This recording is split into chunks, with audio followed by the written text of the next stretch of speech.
And now we bring you another episode of Edgar Rice Burroughs' amazing story, Tarzan of the Apes. Tarzan drops from a tree, dashes down the beach toward the fighting men. The knife flashes downward. Tracy closes his eyes. It's the end. Tarzan's flying feet send silent sprays of sand shooting out behind him. Fango's arm, which is driving the knife downward into Tracy, is grasped by Tarzan, pulled back with a terrific jerk which almost pulls his arm out of its socket. The Chinaman is hurled from Tracy's body and sent sprawling backwards. Gates draws a knife and leaps upon Tarzan's unprotected back, but his shadow on the sand warns Tarzan. He whirls, catches the Cockney's upraised hand in his, and with his free hand he grasps the Cockney's throat. Tarzan's vice-like fingers close the man's windpipe. The Cockney's eyes bulge. His face turns a ghastly blue. He sinks to his knees, limp. Tarzan releases his death grip, and Gates pitches forward in the sand, unconscious, all but dead. For a second, Tarzan looks at his fellow men. His lip curls contemptuously. He turns to the others. Fango snatches the green jade bottle and runs for the jungle. Tracy's after him. Tracy knows that to return the bottle to Yount is the only way to save Jane, Clayton, and Professor Porter. The giant Chinaman is swifter by far than Tracy, who doggedly runs after him. The two men disappear in the rank undergrowth of the jungle. Tarzan, puzzled, watches, and then follows them, leaving the inert Gates lying on the sand. Gaining the jungle, Tarzan leaps into a tree, swings off after the pair. His mind is in a quandary. The copper man and the wizened one are not trying to kill the tall man because they want to eat him. It's because of the green thing he had seen them pick up on the beach. They belong to the same tribe. They came from the same boat, yet two of them had tried to kill the other. It's all very strange, Tarzan thinks, as he speeds through the trees following the trail of the two men. He pauses for a second, standing poised on a branch, and looks down in the thick underbrush below, studying it for a moment. Evidently, the copper man, with eyes like Hista's, had outdistanced the man whose face he liked. The tall man had gone off in one direction in pursuit. It would be better to follow the copper man, the man he did not like, for he had the green thing which he had taken away from the tall man. Tarzan leaps to another branch and is on his way with terrific silent speed of an arboreal ape on the hunt.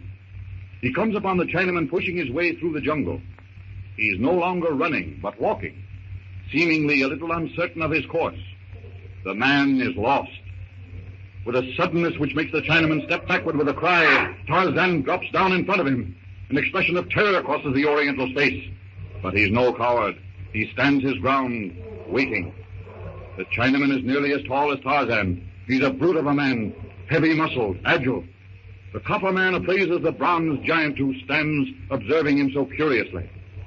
Slowly, hardly perceptibly, the Chinaman's hand creeps to the knife at his belt. Tarzan sees the movement, but is indifferent to it. By the time it'll take the copper man to draw the knife and come close enough to bring it into play, he'll be ready for him. Suddenly, Fango whips the knife from his belt, pulls it back over his head, hurls it with the full force of his tremendous arm. The knife tries striking him in the shoulder. With a triumphant cry, Fango rushes the ape man. Meanwhile, aboard the tramp steamer in the harbor, we find that Jane Porter and her father and William Clayton, locked in the salon, waiting for Tracy to return the jade green bottle, which will save their lives. This waiting is driving me mad. I'll play you a game of Russian bank until Captain Tracy comes back, Mr. Clayton. You know, I've a hunch that Tracy isn't coming back. Nonsense, Clayton. Of course he's coming back. He'll have no alternative. That pirate Yount sent two of his men ashore with him. At the same time, I wish I knew what had happened to Philander. It wouldn't surprise me if he sent those men not to make sure that he would come back, but to make sure he wouldn't. I saw Yount take the Chinaman aside and tell him something. By the nasty look in the beggar's face, I'd say that it didn't look any too well for the captain.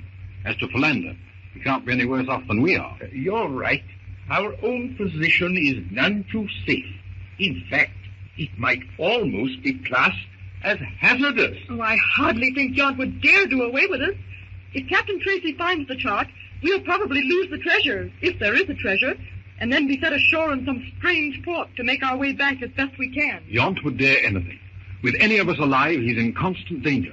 However, if he can do away with us, disband the crew and scuttle the ship, he'd be comparatively safe. Naturally, the ship would be reported missing. And after a while, it would be thought one of the tragedies of the sea, where a ship goes down with all hands lost and is never heard of again. Well, you have the most charming imagination, Mr. Clayton. Oh, I don't wish to be alarming, but we might as well face this thing. We're in a beastly hole. On the other hand, Clayton, there's no use congesting our livers by getting into a frenzy about it. No. There's nothing we can do but wait. So let's wait with the minimum of effort.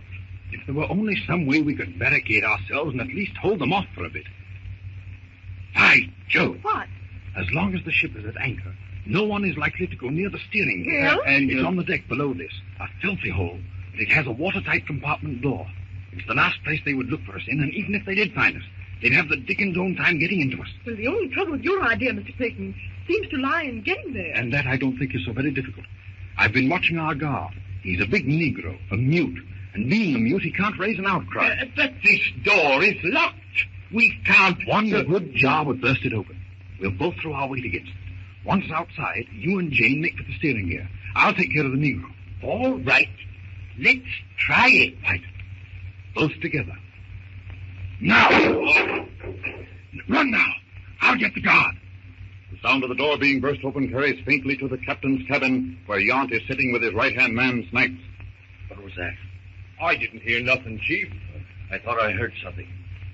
Anyway, I'm going to take every man ashore. And I'm going to find Tracy and that double-crossing cheek and limey if I have to crawl across Africa on my hands and knees. Maybe they're still looking for the green bottle on the beach. Don't be a fool. They found the bottle, and the three of them have gone after the treasure. Tracy's got a smooth tongue. He talked them into running out on me. But I'll find them, and when I do, it'll be very artistic, Snipes. All hands on deck, and ship 'em all over the side. Shall I leave the dumb nigger to stand watch over the passengers? No. Ain't they liable to get away? No. You ain't going to... Yes. We gotta get rid of them sometime. Give me that automatic. And get these men in the boats, while I cancel our passengers' round-trip tickets. Righto.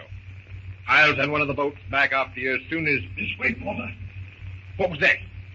Hey! Look out the port here! What? The guys have busted down the town! Now, let me see. A fine guard you put over them. Shall I follow them, Chief? No. They're going below. Let's see what their game is. Right, no. Come on. Now we return to Tarzan. He tries to lift his arm. There's a shooting pain in his shoulder. If he moves his arm, he'll cut a muscle. The arm is useless until he removes the knife. Fango is upon him, confident that his strength will equal that of Tarzan now that one arm is crippled.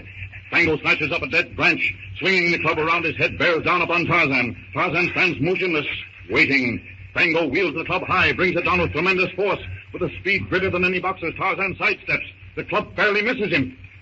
Tarzan's good arm shoots out, catches the Chinaman around the waist. With a mighty jerk, sends Fango spinning, the club flying from his hand. Before he falls, Tarzan is upon him.